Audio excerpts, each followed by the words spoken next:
Muri Zimbabwe tinokuchingamidzai zvekare kune chimwe chirongwa pano paZim Facebook Secrets and Confessions. Tadzoka zvekare nawo masecrets nemaconfessions kuri sei kwose kwamungava muri kumativi mana enyika. Regedzei tibva tapinda mumamessages edu atadzoka takakubatirai. Meseji yedu yekutanga yakamira sekudai so: hanzi ndakarombera ufundisi mushure mekunge ndabuda muchechi.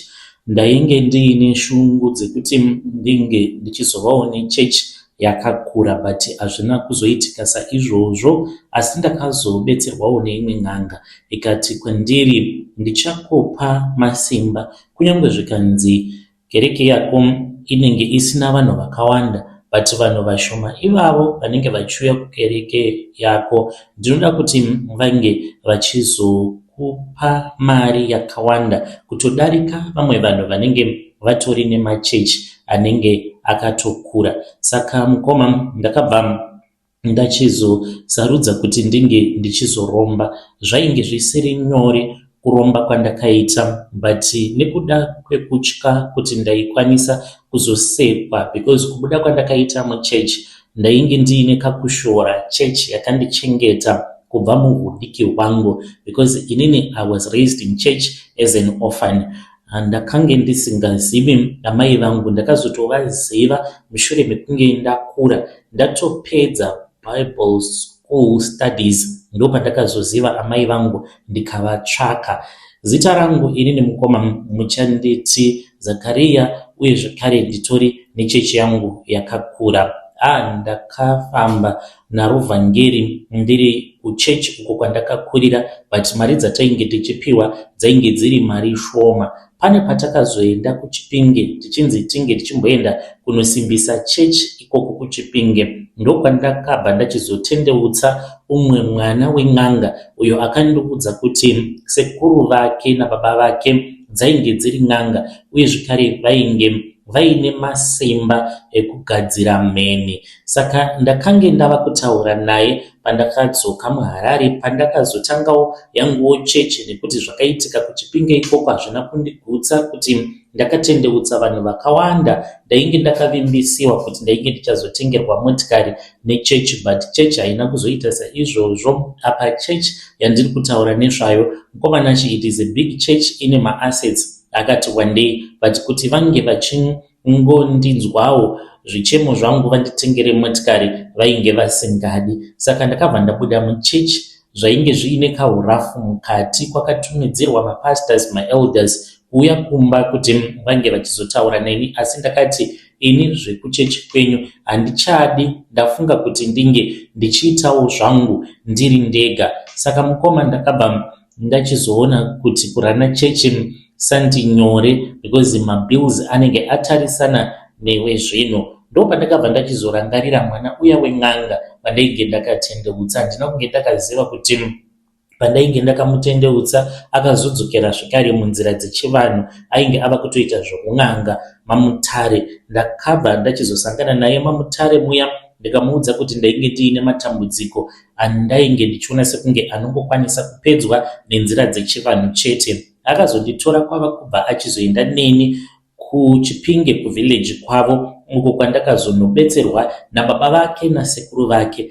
Vakandibvunza kuti ndainge ndichida chechi yakakura sei. Ndikati ndinoda chechi yakakura, asi ndakanzi kana chechi yako ikakura kuzodonha kwako kunozotinetsei, asi kana uine chechi inenge isina kunyanya kukura, kunyange zvikazonzi wapomedzerwa mhosva dzaunenge wapomedzerwa, hauzonyanye kudonha nekuti unotangidza zvekare patsva. Vakanditi tichakupa mushonga wemudano, asi iwe unofanira kuva nenhamba yako. Ndikati sangano rangu kana kuri kunzi ndikaita vanhu vanosvika 200 panenge pasina chakamboipa. So in Harare sangano rangu ndingangoti tine vanhu 500 because tine masmaller branches. Saka nditori nechechi yakatokura, saka pavanhu ivavo vanounza mari. Ende nekuda kwemishonga iyo yandakabva nayo kuChipinge, mishonga iyi inoita kuti vanhu vanondishandira, kana ukatanga kundishandira unobva wawana mablessings. Saka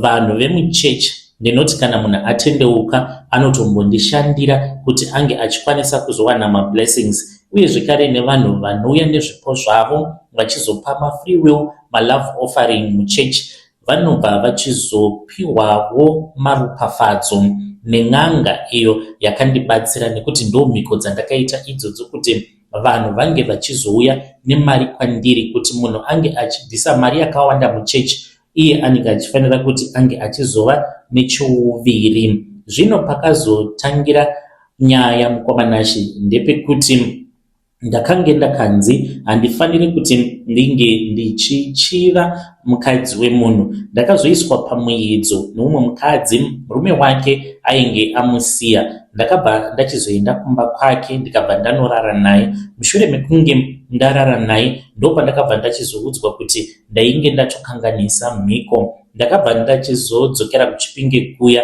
ndikabva ndati zvino zvandakanganisa mhiko ndoita sei? Zvinoreva here kuti ndokutoparara kwechechi uku? Ndikabva ndanzi kwete, unokwanisa kuchekeresa mubereki wako sezvo amai vangu ndainge ndava kutovachengeta vari kwavainge vari ikoko. Ndakabva ndachizonzi ndinge ndichizotumidzira zvidhoma zvasekuru vacho ivavo vekundibatsira. Ndakazvitumidzira zvikaenda zvikanotanga kudya. Amai vangu zvaivadya vakatanga kubuda mamota muzvidya zvavo vachiora kuzonosvika vachizonofa. Kubva ipapo ndakabva ndachizonzi nen'anga, sezvo watokanganisa mhiko, izvi ndo zvatinofanira kuti tinge tichizoita kuti tinge tichizochengetedza vanhu vanouya kuchechi kuti kana vakanzwa zvavanenge vanzwa pamusoro pako vasazobuda muchechi. Saka mwedzi woga woga ndinobhadhara chegumi kun'anga, toti panenge paine vanhu 200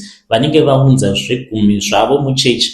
Pavanhu ivavo umwe neumwe anouya nemari yake ndinobva ndabvisa 10% iyo yandinobata yandinozoenda nayo kuChipinge. Saka kana ndikasaita saizvozvo mamota aya awo ainge achibuda muzvidya zvaamai vangu anotobuda pandiri. Saka ndo zvinoitika kwandiri izvozvo. Kunyange ndichibhadhara vashandi vanondishandira mari dzakawanda, but imari dzinobva paurombwa. Ndiri munhu anotochengeta nherera nechirikadzi, but ndakarombera sangano rangu ndine mvura iyo yandinopota ndichimwaya mvura iyoyo pagedhi repachechi. Kana uri musi wechishanu ndopandinoita mhiko iyoyo kuti vanhu vange vachizouya neuwandu hwavo. Zvekare neuko kwatine mabranches edu muno muHarare ndinoendako ikoko. Kana ndaenda in secret then ndinobva ndachizotaimira kana huri usiku zviya. Kana ndikakwanisa kupoya ndopinda mumapremises then ndobva ndamwaya mvura kuitira kuti vanhu vanotungamirira masangano angu vasazopanduka sekupanduka kwandakaita nekuti ndainge ndisingawani mari yakawanda. But izvi zvandiri kuita handina zororo nekuda kwekuti ndinotoudzirwa zvekuita nen'anga yangu yekuChipinge. Kana yava nguva yekuti ndinge ndichienda kuChipinge kunyange ndisingadi, ndinotongoenda kuChipinge by force. Dzimwe nguva ndinokwanisa kunogarako, mudzimai anenge asingazvizivi kuti murume wake aripi. Apa ndinenge ndirimo mumatare,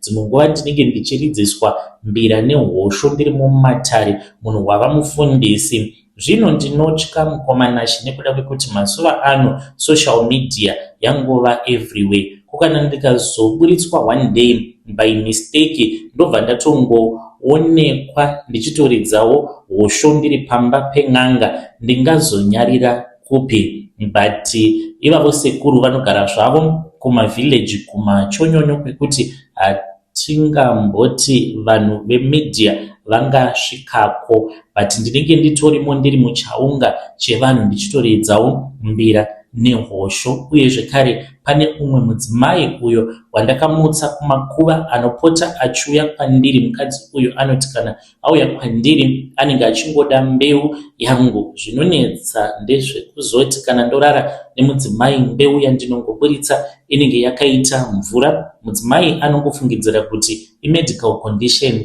yandiinayo, asi urume hwangu hunotorwa nemukadzi uyo watakaenda tikanomutsa kumakuva anondichengetedzawo kubva kumhandu dzangu uye zvekare nevamwe vanhu vanenge vaine maziso emweya akavhurika kana vakatanga kunamata muchechi mangu maziso avo anobva avharika. Handina kumbogara ndakafungidzira kuti ndo zvichazoitika. Ndaingofungidzira kuti kana ndikawana mushonga wangu welaki ndoita vanhu vangu namba yandainge ndichida, then pamwedzi woga woga ndinenge ndichipiwa chegumi ndotorawo mari yekuti ndinge ndichishandisawo nemhuri yangu imwe yoshandawo muchechi. Asi sekuru vakandibatsira, vanotodawo chegumi kubva kwandiri, zvinhu zvisingatozivikanwe nemudzimai wangu uye zvekare nevamwe vanhu vemuchechi kuti izvi ndo zvandinoita.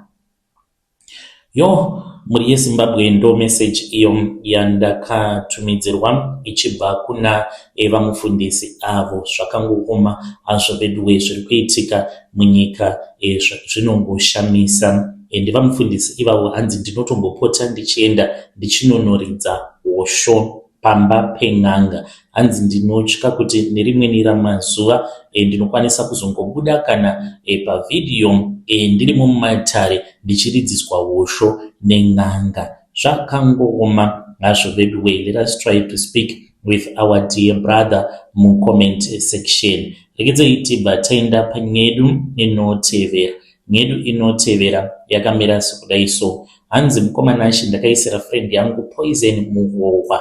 Zvinhu izvi zvakaitika muna 2000 akazotoshaika zvake. Pauri ikoko ndinongoti zorora murugare shamwari, ndakakutadzira sezvo ndava pedyo nekuuyawo ikoko kwamupfiga nebwe.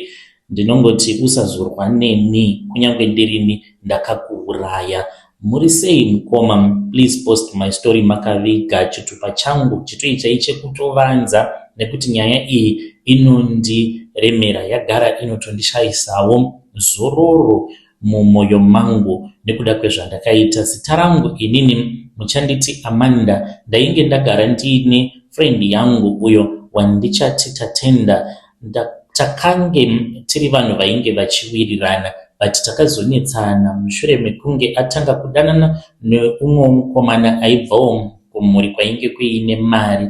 Ndokubva ndachizotanga kufambidzana naye because ndainge ndichimuda. Saka takazonetsana nekuda kwenyaya iyoyo. Pari zvino ndatova nemakore mazhinji ndiri muno muUnited States of America, but nyaya yangu yakatangira kuZimbabwe. Zvinhu zvakaitika ndichitoriwo mandara ndiine 18 years. Mainge muri mugore ra2000 zvinhu izvi pazvakaitika. Saka muna 2000 ndainge ndiine shamwari yangu yepedyo uyo wandainge ndichida kwazvo. Tatenda uyu ainge ari musikana ainge akanaka. She was very smart, aidiwa nevakomana vose. Saka akazotanga kudanana nemukomana uyo wandakuudzai nezvake, yainge iri crush yangu. Ndikabva ndamutorera mukomana wake. Paakazozviziva kuti ndo zvainge zvaitika, akauya vakandikutsanira. Ainge akati iye nemunin'ina wake vakandirova vakandinyadzisa pamberi pevanhu,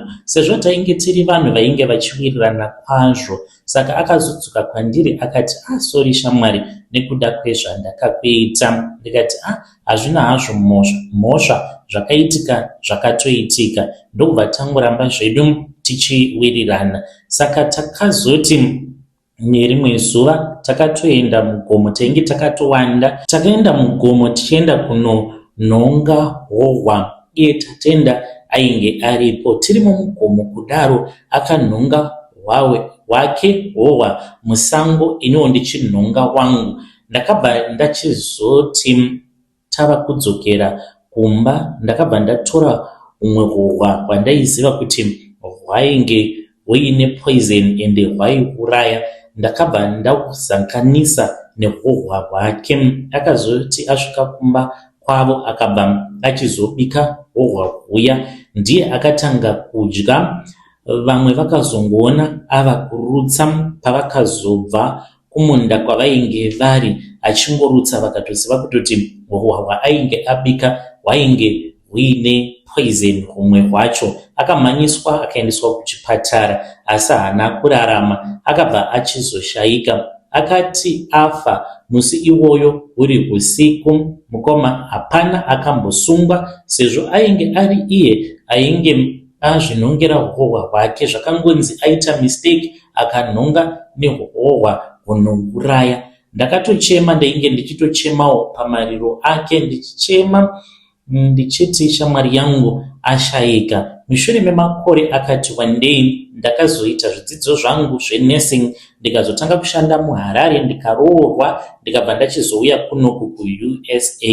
Ndauya kunoku ndopandakatanga kumuona usiku. Ndinowanzokuti kana ndikamuka usiku ndinomuona Tatenda, asi anenge akaita chimumvuri, akamira ari kumadziro. Pandinomuona anobva ati kwandiri, asi nhai ndiudze kuti chawakandiurayira chii, sei wakandiuraya? Anoti kana adaro mukoma ndinopererwa kushaya kuziva kuti ndomupindura kuti kudii. Chandinotya mukoma ndechekuti ndichatanga kurasika njere, because ndine dzimwe nguva dzekuti ndinotanga kana kutaura naye, murume wangu anobva amuka obva ati ko uri kutaura nani? Kuti ndinge ndichamuudza zvino kuti ndiri kutaura naTatenda wandakauraya, ndinonzwa ndichitya kuti ndinge ndichimuudza murume wangu, nekuti anobva achizoti kwandiri, zvinoreva kuti iwewe uri mhondi.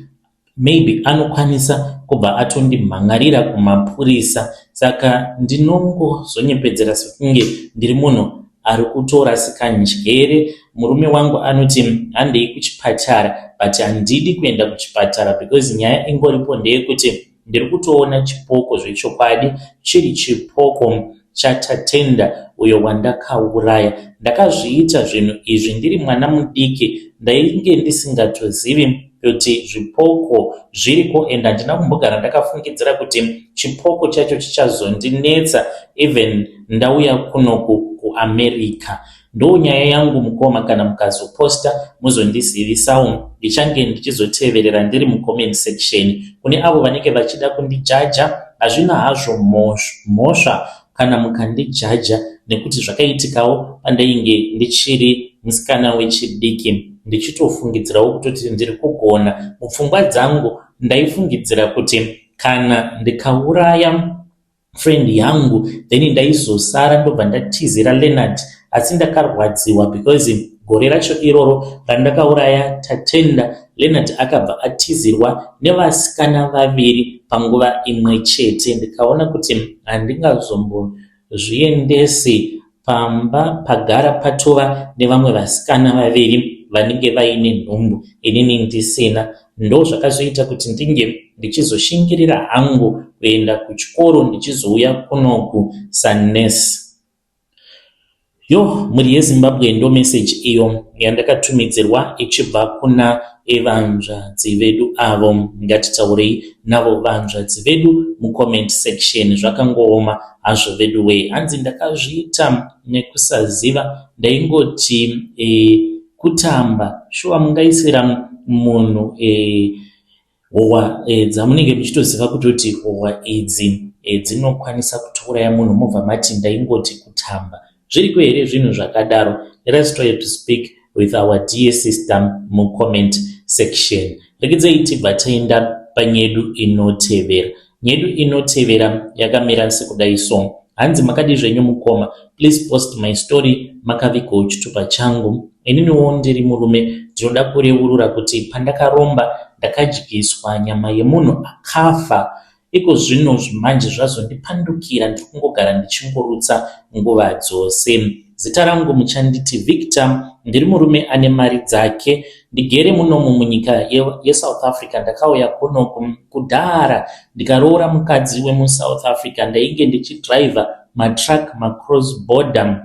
Ndaroora muSouth Africa ndainge ndichida mapepa emuno. Saka ndakazoona kuti kana usina mari zvinhu zvako hazvimbofambi zvakanaka, especially kana waroora muSouth Africa. Vakadzi vemuno vanotinetsei kudarika vedu vekumusha. Takati tafamba tiri mumarriage namadhamu, handichashandi manje, ndava kungogara padeni. Madhamu vangu ivo vainge vachishanda mugovernment. Ndopandakatanga kusabatwa zvakanaka. Madhamu vaiti kana vakangobhoyekana, kana kuri kunzi ndikabuda zviya, tisina kuwirirana. Semurume ndinenge ndangobudawo kuti ndinge ndichimbobvisawo stress because madhamu vangu vanoshusha ende vanoshupa. Saka ndaiti kana ndabuda kudaro vaikwanisa kungofonera vanhu vobva vatongouya pandinenge ndiri, ndobva ndatongotorerwa motikari. Saka zvinhu izvi zvakaramba zvichingoitika. Ndopandakazongosangana nomumwe muZambian uyo wandakamboshanda naye, takashanda tose in the same company, ainge achitofamba neG-Wagon. Ndakamubvunza kuti ko akaihwina sei nyaya yacho, akandiudza kuti akaenda kune imwe n'anga kuMozambique. Ndakazosarudza kuenda kuMozambique mainge muri mugore ra2016 pandakaenda kuMozambique, ndokubva achizotaura nen'anga yake ndikabva ndapiwa yavanoti sandawana. Saka sandawana iyi ndakangoibatiswa ndikabva ndachizopiwa mafuta acho andakanzi ndaifanira kuti ndinge ndichizozora. Hama dzangu handina kunge ndakaziva kuti ndava kutopindana nadzo nyaya dzeurombwa. Saka ndaifungidzira kuti kana ndakopiwa mafuta iwawo ndava kutobvapo pamatare, ndava kutotanga kutoita mari. Ndakanzi aiwa unofanira kuti unge uchimboenda musango, unogara musango. Kana ukasaurawa nezvikara zvesango, kana ukasarumwa nenyoka, uko kwakazara kune cobra, mhando dziya dzinokusvipira mate kumeso, ndo dzakazara ikoko zvekuti unobva watoita bofu. Ndakanzi kana ukasarumwa nenyoka zvinoreva kuti midzimu yasekuru vacho ivavo inenge yawirirana newe, unenge wava kukwanisa kuti unge uchizoita mari kuburikidza nemafuta acho esandawana. Saka mukoma ndakabva ndachizopiwa nyama. Ndakapiwa nyama yainge yakawanda, yainge iri muchipepa bag because ndainge ndichifanira kuti ndinge ndichizoita mazuva ndiri musango imomo.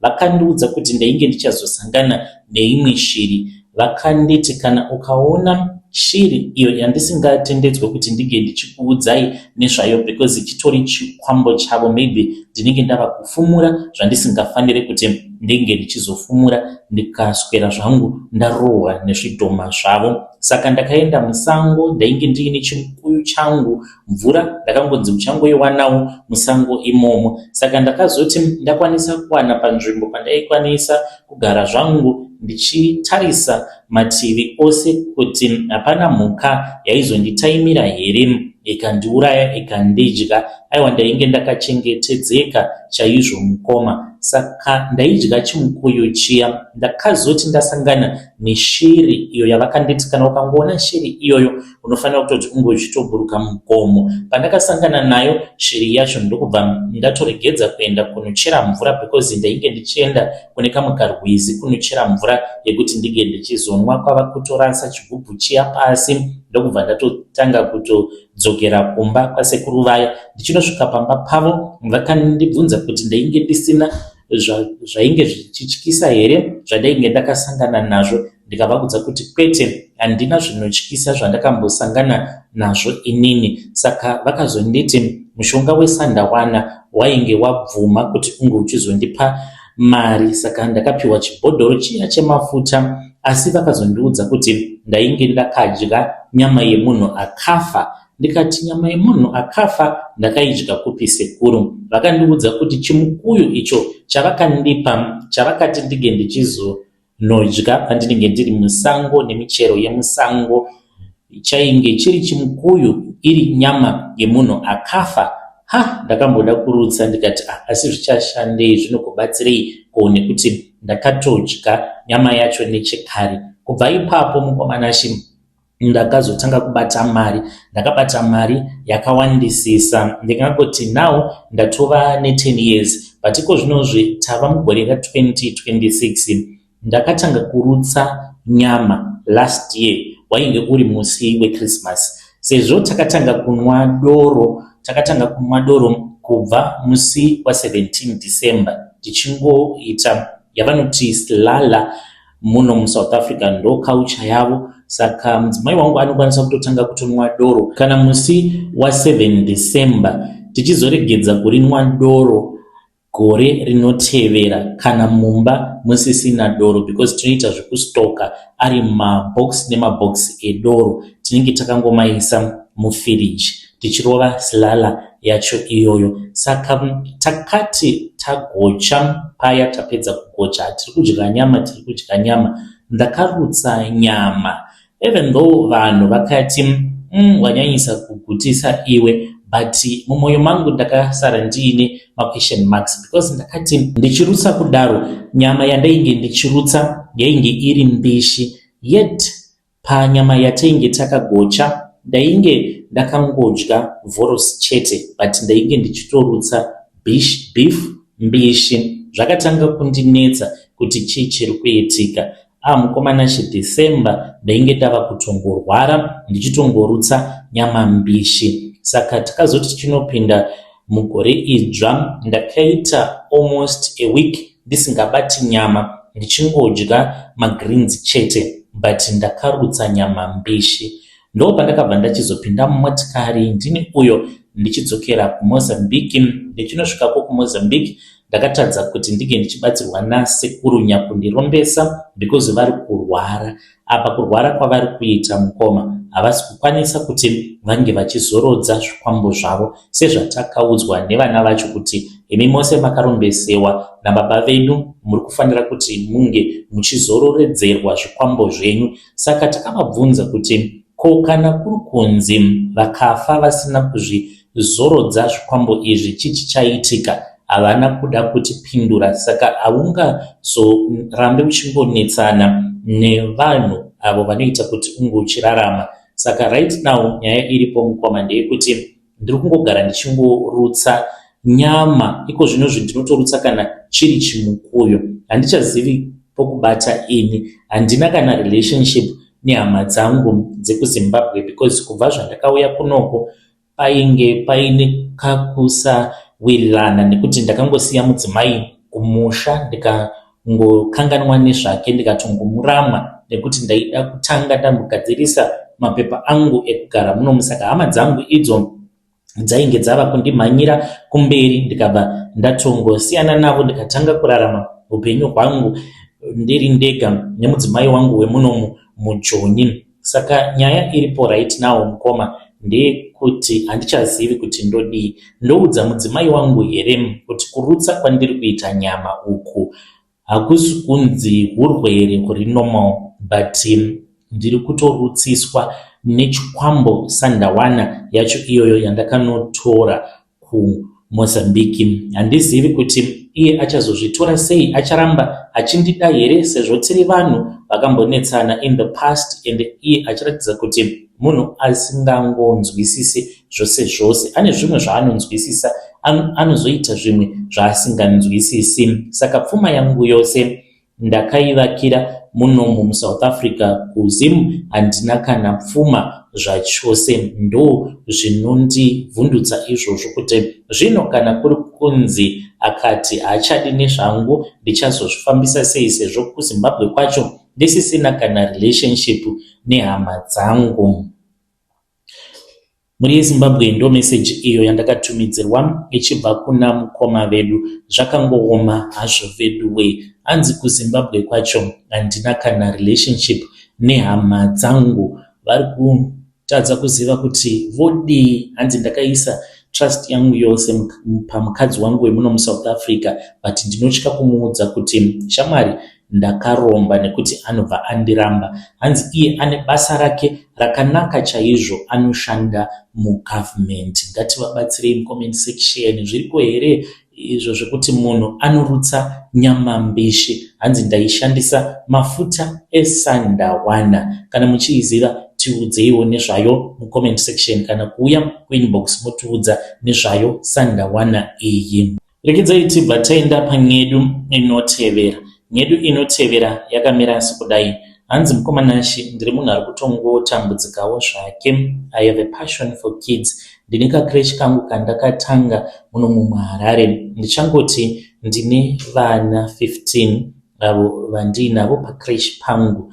Saka ndachinja nhamba yevana ava. Saka mukoma ndikudawo kuti kreshi yangu inge ichizova kreshi yakakura uye zvakare itori nemukurumbira munyika yedu yeZimbabwe, but ndiri kushaya macustomers. Ndine kumwe kusowe uko kwandakaenda ndikanotaura namadzibaba vepasowe racho iroro. Zvino madzibaba ava vakandiudza imwe nyaya, handizivi kuti zvinoita here. Madzibaba ava vakati chiva girlfriend rangu kana ukaita girlfriend yangu ndichange ndichizokupa minamato iyo ichaita kuti unge uchizova nemakastomers akawanda. Zvinoita here? I am a married woman. Vari kuti ngatidanane in secret. Ndakati kana kuri kunzi mukuda kungondidya zvenyu mahara. Mukoma vakabatsira vakadzi vakawanda, tikatofamba vachindiratidza mabhotiki tichitotaura nevakadzi vacho ivavo. Saka vakandiudza kuti mukadzi wose wavanenge vabatsira kuti ange achizvisimudzira pabhizinesi vanotorara naye without protection. Apa vane edzi. Ndoita sei mhuri yeZimbabwe? Ndanga ndakazvichengetedza, but nekuda kuti ndikuda kukudzawo bhizinesi rangu ndafunga kuti ndige ndichimborara navo madzibaba, ndoona kuti zvinoshanda here. Zvamapindwa nemweya waDhiabhorosi chaiye. Hanzi ndo zvavakaudzwa namadzibaba izvo, ngatitaurei navo mucomment section vanzvadzi vedu ava. Vadiwa vateereri, ndo mamessages awo ndanga ndakakubatirai. Ngatisanganei zvekare mune zvimwe zvirongwa zvinotevera.